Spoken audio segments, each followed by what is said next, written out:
muita alegria de estar aqui e de ver que os irmãos continuam batalhando pela fé que uma vez por todas foi entregue aos santos. E isso nos alegra bastante. Paulo, nas cartas que escreveu, ele sempre mencionou isso em relação a muitas igrejas a quem ele se dirigiu. E nos dias que nós vivemos não é diferente. Nós ficamos felizes de ver que os irmãos estão batalhando por esta fé. Esses dias que passaram, eu tenho estudado com os irmãos lá no Gama algumas histórias que a Bíblia ela nos apresenta. A Bíblia é um livro de histórias. E nós temos inúmeras histórias que possuem grandes lições para nos ensinar. Mas há uma história na Bíblia que ela é singular, ela é única e ela não tem nenhuma outra que pode ser comparada a ela. E essa história nós temos estudado lá, e eu pensei que nós iríamos estudar um pouquinho dessa história aqui também com os irmãos. Nós vamos falar da história do Cordeiro. A história do Cordeiro é uma história linda, é uma história emocionante, é uma história que verdadeiramente fala profundamente no coração de cada um de nós, porque a nossa redenção, ela depende de tudo aquilo que ele fez. E quando nós acompanhamos os seus passos, como nós temos nas Escrituras, nós ficamos maravilhados com a forma como Deus, lá na eternidade passada, ele preordenou este Cordeiro.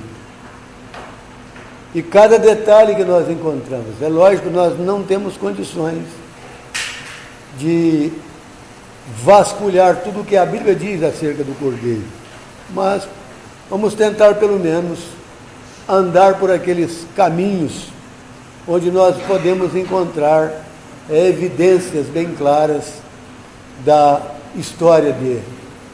Então, inicialmente, nós vamos ler na primeira carta que Pedro escreveu, no capítulo 1. Vamos começar ali em 1 Pedro, capítulo 1.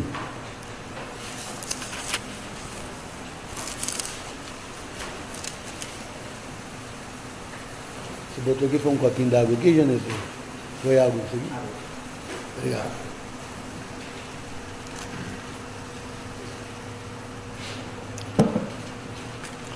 Então, 1 Pedro, capítulo 1, vamos ler verso 18, verso 19 e o verso 20.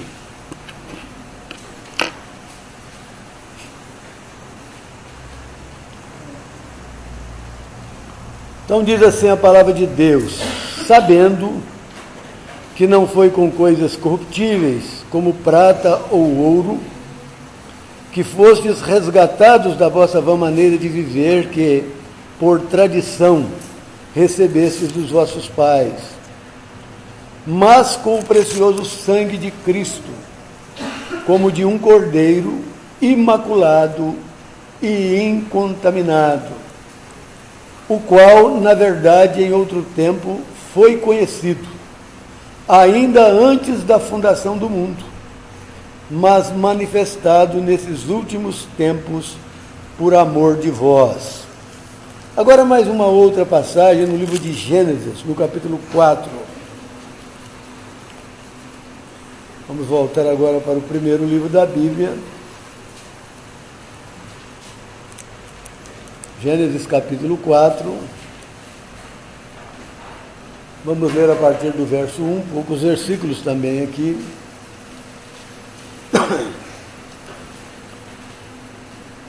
Gênesis 4 diz assim: conheceu Adão a Eva, sua mulher, e ela concebeu e deu à luz a Caim. E disse: alcancei do Senhor um homem. E deu à luz mais a seu irmão Abel. E Abel foi pastor de ovelhas, e Caim foi lavrador da terra. E aconteceu ao cabo de dias que Caim trouxe do fruto da terra uma oferta ao Senhor. E Abel também trouxe dos primogênitos das suas ovelhas e da sua gordura.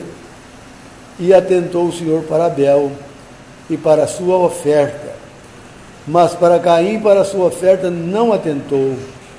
E irou-se Caim fortemente, e descaiu-lhe o semblante.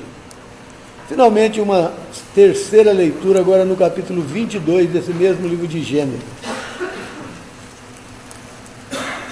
Gênesis, capítulo 22. Uma outra história, passagem muito conhecida daqueles que ouvem a palavra de Deus. Verso 1 diz assim: E aconteceu depois destas coisas que provou Deus a Abraão e disse-lhe: Abraão. E ele disse: Eis-me aqui. E disse: Toma agora o teu filho, o teu único filho, Isaque, a quem amas, e vai-te à terra de Moriá, e oferece-o ali em holocausto sobre uma das montanhas que eu te direi. Então se levantou Abraão pela manhã de madrugada, e albardou o seu jumento, e tomou consigo 2 de seus moços, e Isaque seu filho, e cortou lenha para o holocausto, e levantou-se, e foi ao lugar que Deus lhe dissera. Ao terceiro dia levantou Abraão seus olhos, e viu o lugar de longe. E disse Abraão a seus moços: Ficai-vos aqui com o jumento, e eu e o moço iremos até ali, e havendo-o adorado, tornaremos a vós. E tomou Abraão a lenha do holocausto, e pô-la sobre Isaque seu filho. E ele tomou o fogo e o cutelo na sua mão, e foram ambos juntos. Então falou Isaque a Abraão, seu pai, e disse: Meu pai. E ele disse: Eis-me aqui, meu filho. E ele disse: Eis aqui o fogo e a lenha, mas onde está o cordeiro para o holocausto? E disse Abraão: Deus proverá para si o cordeiro para o holocausto, meu filho. Assim caminharam ambos juntos, e chegaram ao lugar que Deus lhe dissera, e edificou Abraão ali um altar, e pôs em ordem a lenha, e amarrou a Isaque seu filho, e deitou-o sobre o altar em cima da lenha. E estendeu Abraão a sua mão, e tomou o cutelo para imolar o seu filho. Mas o anjo do Senhor lhe bradou desde os céus e disse: Abraão, Abraão. E ele disse: Eis-me aqui. Então disse: Não estendas a tua mão sobre o moço, e não lhe faças nada, porquanto sei que agora temes a Deus, e não me negaste o teu filho, o teu único filho. Vamos ler só até aqui, e que o Senhor abençoe a sua palavra em nós.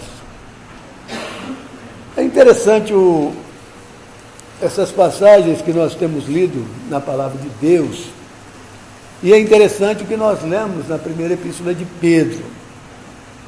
Nós vemos aqui em 1 Pedro capítulo 1, a partir do verso 18, especificamente o verso 20, que é como se o Espírito Santo pegasse toda a história passada até então, e ele nos voltasse para a eternidade passada, nos lançasse lá no tempo eterno, para nos mostrar onde a história daquilo que Pedro diz em versículo 18 e 19 começou.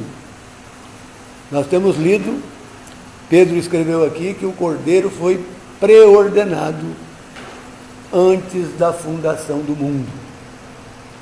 Então, a gente fala com muita reverência, com muito temor, é como se lá na eternidade passada, Deus, Pai, Filho e Espírito Santo, fizesse uma reunião. A gente não pode afirmar que é isso. Estamos querendo dar um sentido para entendermos o que se passou. E naquela reunião, Deus, que é onisciente, Ele conhece tudo antes que aconteça. Ele que já tinha nos seus planos eternos o propósito de criar a humanidade, Ele já sabia o que o homem iria fazer. Ele já sabia que o pecado ia entrar no mundo. E Ele já sabia na eternidade passada que para que esse homem não fosse lançado na perdição, para que ele não fosse destruído pelo seu juízo, então ele lá naquela, novamente repetindo com muita reverência, naquela reunião, ele preordenaram que haveria necessidade de um substituto para morrer por nós. E certamente, naquele momento, o Filho, o Senhor Jesus Cristo, ele assumiu esta responsabilidade. Então, quando a gente para pensar nessa história, a gente volta nas suas raízes, a gente se emociona. A gente se emociona com o amor do nosso Salvador. E esta história do Cordeiro, ela está nas Escrituras e ela tem duas faces. Se você analisa a primeira face dessa história, você tem o Cordeiro na sua humilhação. E esse período terminou na cruz do Calvário. A segunda parte desta história, nós temos o Cordeiro na sua exaltação. E isso você tem no livro do Apocalipse. Não sei se vamos chegar até lá. Mas no livro do Apocalipse nós não temos um cordeiro humilhado. Nós temos um cordeiro exaltado. Mas até o Calvário nós temos um cordeiro humilhado. Um cordeiro que se fez homem para poder nos socorrer, para poder suprir a nossa necessidade, para poder tirar-nos do lugar que os nossos pecados nos colocaram. Então, quando eu disse no princípio que essa é uma história sem precedente, inigualável, é uma história maravilhosa, é uma história que nos emociona, é uma história que fala profundamente dentro do nosso ser, é por causa das circunstâncias que envolvem esta história. Nós sabemos que Deus é eterno. Deus não conta tempo como nós contamos. E isso que nós chamamos de tempo foi um parêntese que Deus abriu na eternidade. Naquele parêntese, ele criou este mundo, criou tudo o que existe neste mundo. Neste parêntese, ele introduziu o homem.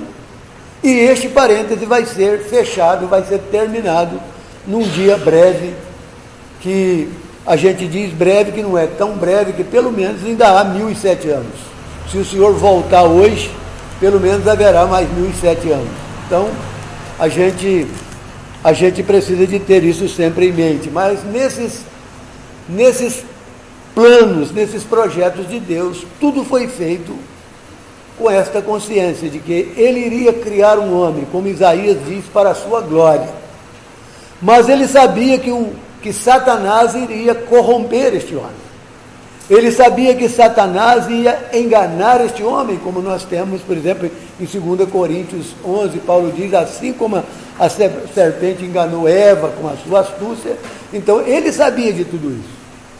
Mas eu uso sempre uma expressão lá no Gama e falo sempre para os irmãos. Há uma expressão que eu uso essa expressão e eu acho que ela é a expressão que me caracteriza. E caracteriza todos nós. A expressão que Deus nunca desistiu de nós.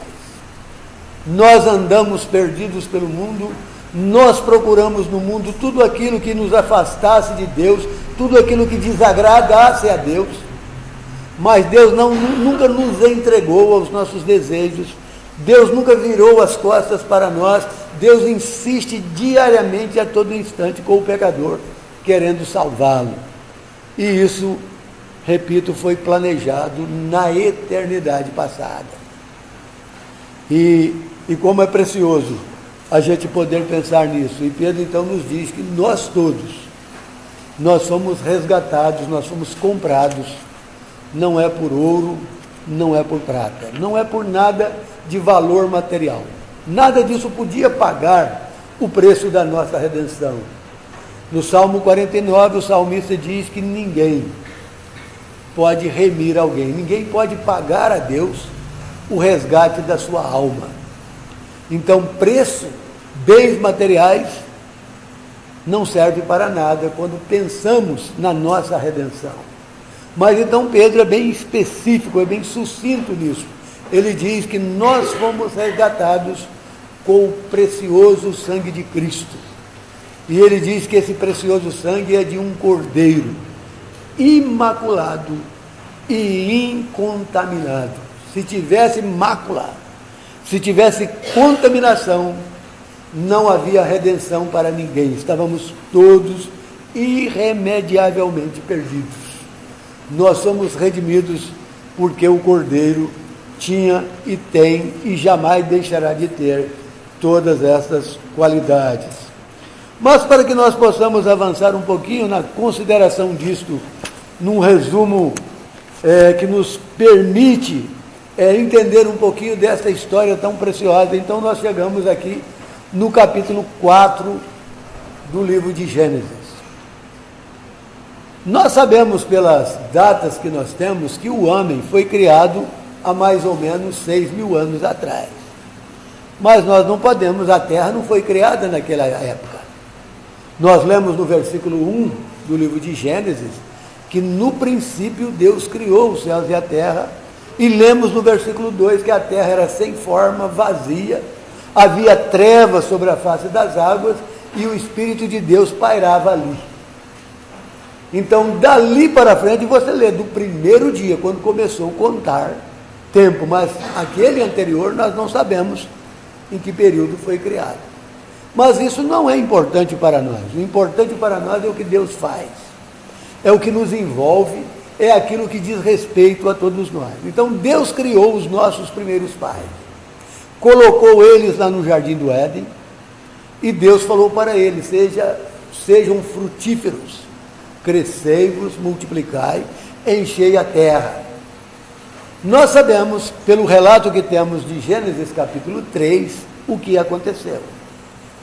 O homem não deu ouvidos às advertências, às orientações da voz de Deus. O homem ouviu Satanás. Consequentemente, o homem tornou-se pecador. Paulo desenvolve essa doutrina de uma maneira tão plena e tão maravilhosa em Romanos, em vários capítulos. Por exemplo, no capítulo 5, verso 12, ele diz que por um homem entrou o pecado no mundo, pelo pecado a morte, e ele diz que a morte passou a todos os homens, porque todos pecaram. Ninguém pode contestar isso, ninguém. A ciência, por mais evoluída, por mais avançada que ela esteja, nenhum cientista contesta esse fato. As provas disto são irrefutáveis e incontestáveis. Em cada cidade, pelo menos, existe um cemitério. Então, isso é incontestável, a realidade disso que Paulo fala. No capítulo 3 daquele evangelho, se você ler o versículo 9, por exemplo, ele vai dizer que tanto os judeus como os gregos, que nos representam os gentios, todos estão debaixo do pecado. O versículo 23, ele diz que todos pecaram.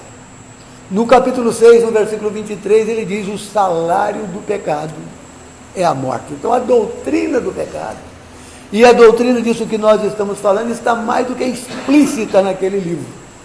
Então, essa verdade é incontestável. Mas é interessante que logo que os nossos primeiros pais começaram a gerar filhos neste mundo, eles geraram, inicialmente, pelo que nós temos de relato aqui, 2 filhos, Abel, Caim e Abel, na sequência.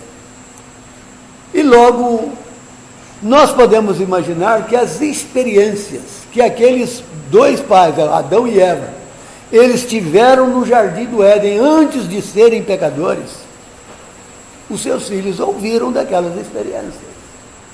Eles reuniam aquela família e, sem dúvida alguma, eles contavam para aqueles filhos as suas experiências antes e as experiências posteriores, as experiências debaixo do pecado. Eles mostraram para aqueles filhos o que Deus fazia com eles no jardim do Éden. E certamente aquelas histórias, elas, num certo sentido, elas prenderam a atenção daqueles filhos e eles viram que eles tinham necessidade de buscar a Deus. E nós vemos que tanto Caim como Abel, eles tinham desejo de agradar a Deus. O problema não estava no desejo, o desejo era legítimo, o desejo era normal, o desejo é um desejo que deve existir no coração de cada um. O que às vezes é errado em nós não é o desejo, é a forma como nós queremos materializar os nossos desejos. Então a forma que Caim utilizou é uma forma que não poderia ser aprovada por Deus. É uma forma que a humanidade tem utilizado nos nossos dias. Como eu trabalhei com muitas autoridades de primeiro escalão do governo, e eu vi muitas madames, mulheres de autoridades, elas queriam fazer boas obras. Lembro de uma mulher de um tenente brigadeiro da aeronáutica que eu trabalhei com ele, ela gostava muito de visitar, por exemplo, o lar de velhinhos. Essas instituições dessa natureza para, segundo eles, fazer caridade, porque eles pensam que fazendo isso, eles estão fazendo boas obras e Deus vai dar um bom lugar para eles no céu. Isso é o que Caim fez, esse é o caminho de Caim. Um caminho que despreza a justiça de Deus e introduz a justiça do homem. É por isso que a história do Cordeiro é uma história muito preciosa e nós precisamos valorizar e aprofundar nessa história. Nós precisamos conhecer essa história, como a Bíblia nos ensina essa história, porque essa história nos mostra o que nós somos. E essa história nos mostra o que Deus fez por nós. Por outro lado, se Caim desprezou a justiça de Deus, Abel, por outro lado, ele viu que ele não tinha nada que podia agradar a Deus. Ele viu que as suas obras, os seus feitos, não poderiam chegar na presença de Deus. Ele precisava de um substituto. E ele, na sua oferta, ele demonstrou uma verdade que a Bíblia enfatiza em vários lugares, e em Hebreus capítulo 9, por exemplo, ela é mais do que enfatizada. Lá o escritor diz que sem derramamento de sangue não há remissão de pecados. Não há. Então Abel é a primeira pessoa na Bíblia que suscita essa história, que traz essa história à lume, a história do Cordeiro, e ele faz aquela história que começou na eternidade, lá na Trindade de Deus. Ele agora é o primeiro homem que mostra que aquilo que havia sido tratado, preordenado, agora precisa ser posto em prática. Ele agora demonstra que sem aquela intervenção de Deus, não havia nenhum recurso para o pecador. Então ele vai lá na sua manada, lá no seu rebanho, ele toma um cordeiro, e ele oferece esse cordeiro a Deus, para mostrar que sem derramamento de sangue, não há remissão de pecados. Deus agradou disso. Por que Deus agradou disso? Porque era isso que foi tratado, como Pedro nos diz, antes da fundação do mundo. Aquele cordeiro foi preordenado lá naquele tempo. E agora Abel traz isto à lume. E ele mostra, então, esta realidade, esta verdade no seu ato. O que Caim ignorou fazer, o que Caim não quis fazer. E então, essa verdade é proclamada por Abel, e ela então é uma verdade agora que também está proclamada no mundo. Todos aqueles que viveram depois de Abel, ouviram da sua história.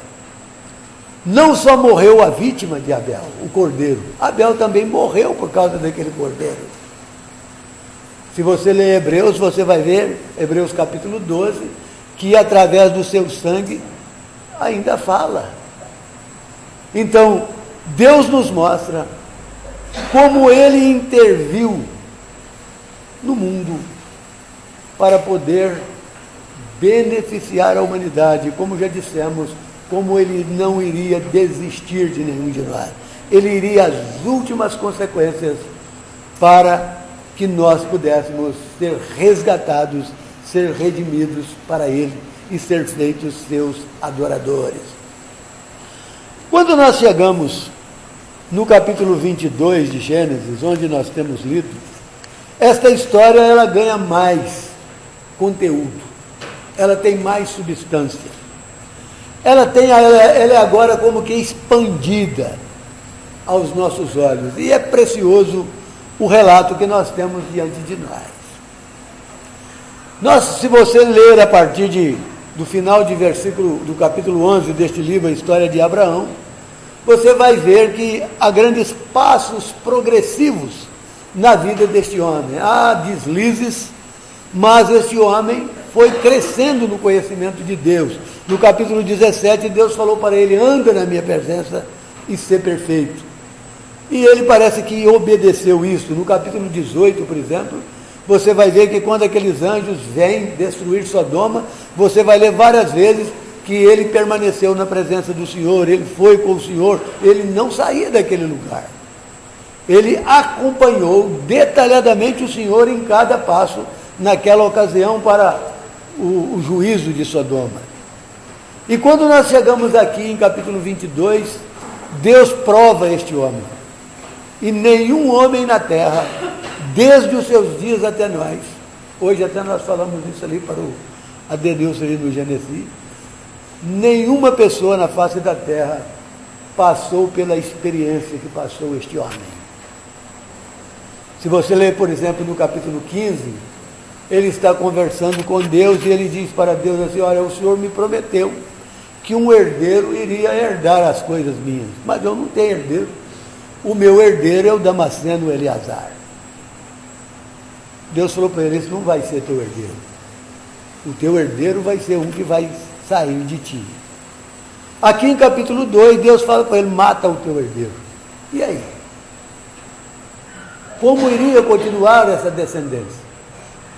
Deus fala para ele: ó, você toma o teu herdeiro. É interessante as palavras que nós lemos aqui em versículo 2. Note bem, Deus diz assim: toma o teu filho. Ele só tinha como filho legítimo este filho. Ele gerou um outro filho chamado Ismael, de uma escrava egípcia, mas Deus já tinha mostrado para ele que aquele não fazia parte da promessa que ele tinha feito para Isaac. As promessas residiam em Isaac. E Deus então diz assim: olha, Abraão, você toma o teu filho.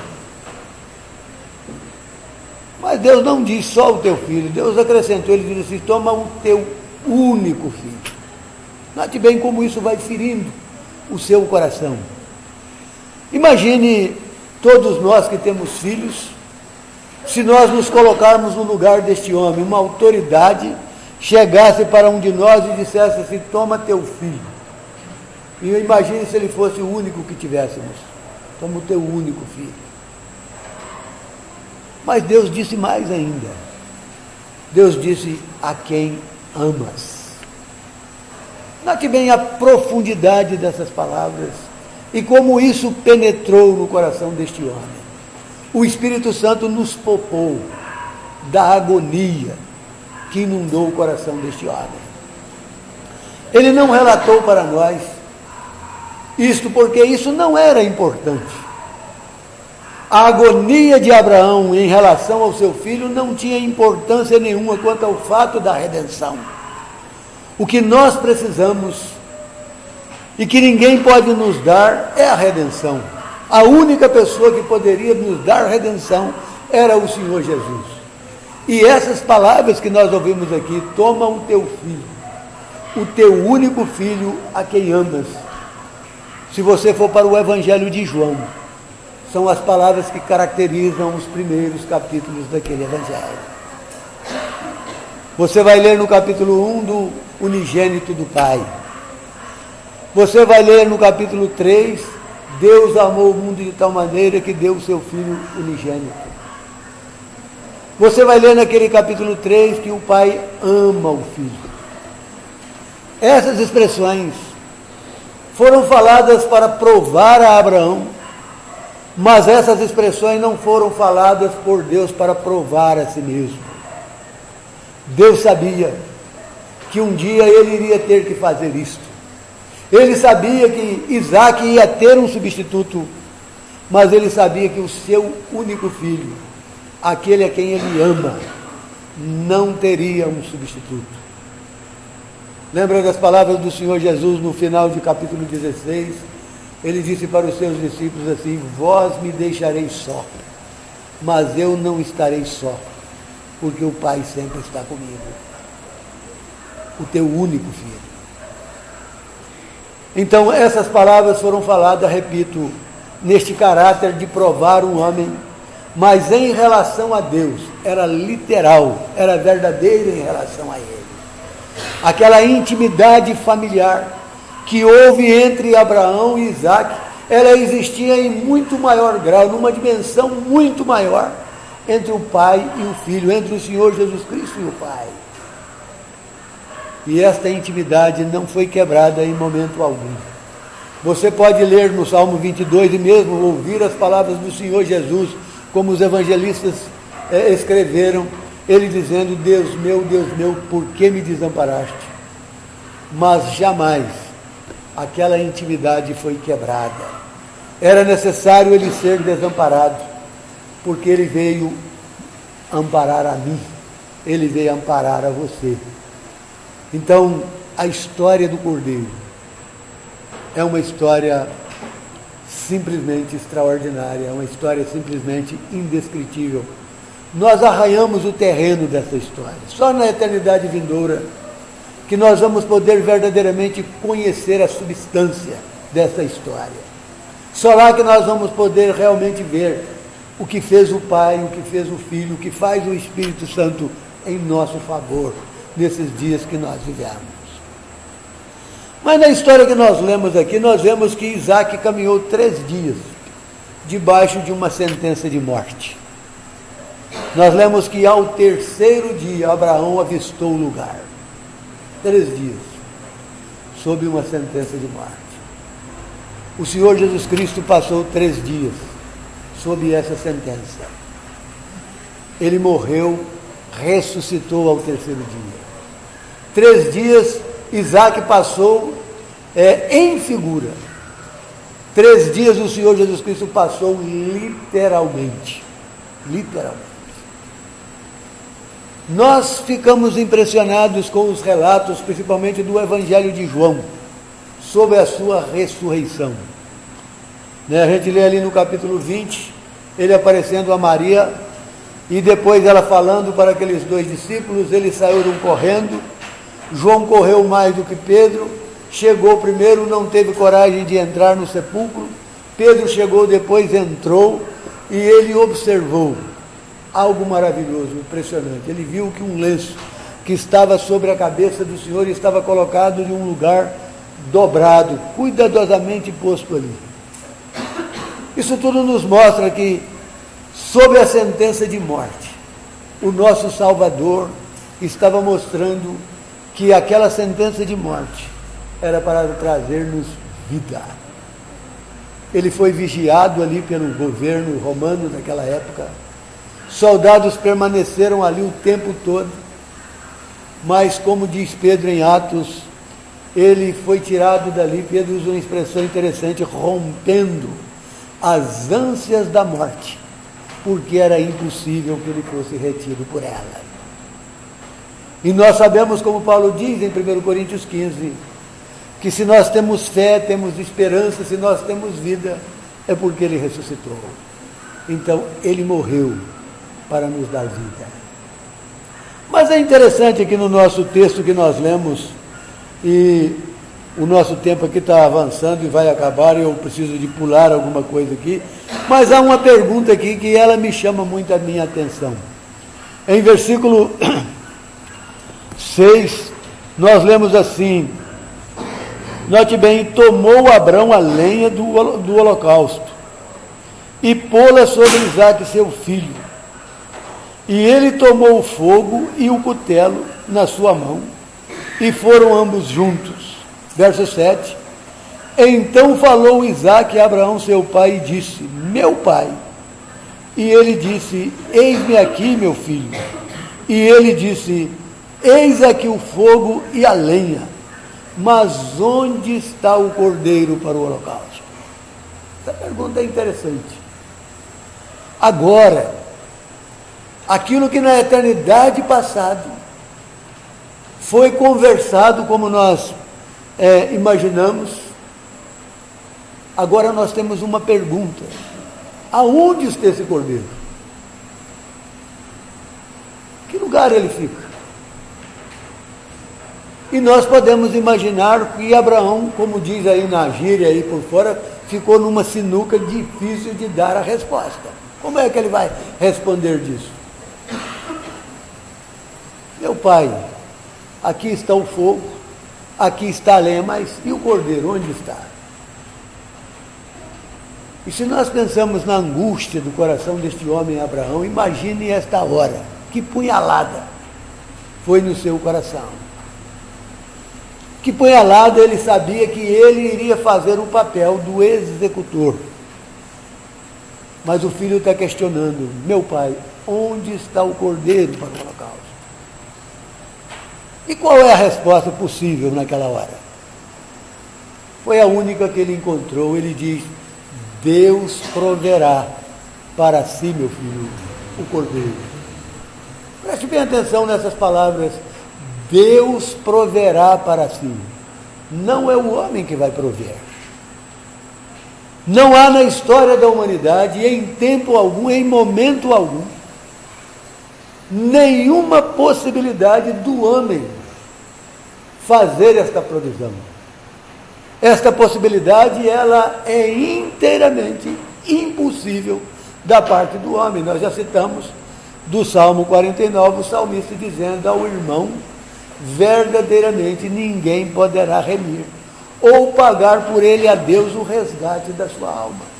E ele diz: pois a redenção da alma dele é caríssima e cessará a tentativa para sempre. Então, onde está o cordeiro? A resposta é: Deus proverá. Que resposta Abraão encontrou para aquele momento? E que será que essa resposta satisfez a curiosidade de Isaac? Eu não sei. Se alguém souber, pode me falar depois, mas eu não sei se essa resposta satisfez a curiosidade de Isaac. Mas uma coisa eu sei, está escrito aqui, é que embora não sabendo onde estava o cordeiro e nem sabendo quem é, ele não fez nenhuma resistência quanto ao fato de ser amarrado ali para ser o cordeiro. Ele se submeteu inteiramente àquilo a que propôs o seu pai como mandamento divino. Mas pense bem, esta pergunta de Isaac, ela foi lançada na história da humanidade e ela ficou milhares de anos sem resposta. Onde está o cordeiro? Abraão podia dizer: Deus vai prover o cordeiro. Mas quando Deus vai prover o cordeiro? Em que formas, em que situações esse cordeiro será feito, ele será dado em provisão?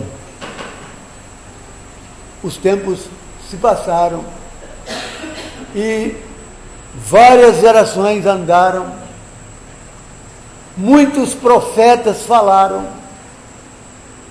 mas a resposta não veio a lume, né? Até que João, o Batista, entrou aqui neste mundo. E nós vamos depois chegar lá, se Deus permitir, para pensar um pouquinho na resposta, porque em João capítulo 1, versículo 29, nós lemos João na companhia de 2 discípulos, e o Senhor Jesus Cristo vinha para ele, e ele então disse: eis aí o Cordeiro de Deus. Então foi milhares de anos que essa resposta ficou como que incubada nos ouvidos e nos corações de todos aqueles que leram esta inquirição, essa pergunta de Isaac. Ninguém sabia responder. Mas o fato é que lá naquela eternidade passada, como nós começamos falando, Deus havia preordenado todas as coisas. Lá naquela eternidade passada, repetindo algumas coisas, ele havia visto que o homem ia cair em pecado.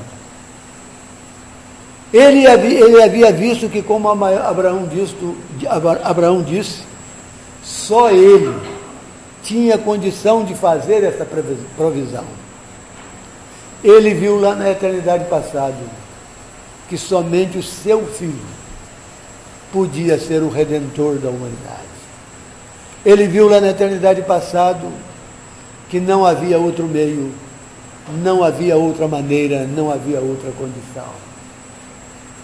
Então, quando nós paramos para analisar esses parâmetros que envolvem as ações de Deus, no intuito, no favor de redimir o homem, qual é a conclusão que nós chegamos? Não pode ser outra, a não ser aquela que vem das próprias palavras do Senhor Jesus. Deus amou o mundo de tal maneira que deu o seu Filho unigênito. Só o amor de Deus podia fazer esse tipo de provisão para nós. Se nós formos esquadrinhar a nossa história, a história dos nossos antepassados, o que nós vamos encontrar nessa história? Uma história de revolta, uma história de hostilidade a Deus, uma história de desagradar a Deus. Mas, como eu disse, Deus nunca desistiu da humanidade. Deus nunca desistiu de redimir o homem. Deus nunca desistiu. E a razão por que Deus nos desistiu, se nós encontrarmos o livro de Apocalipse especialmente, nós vamos ficar arrepiados, nós vamos ficar fora de si, porque só Deus pode fazer coisas desta ordem e desta natureza. Quando você lê, por exemplo, em Apocalipse 19, que Deus, ele vai fazer o casamento do cordeiro e da esposa, né?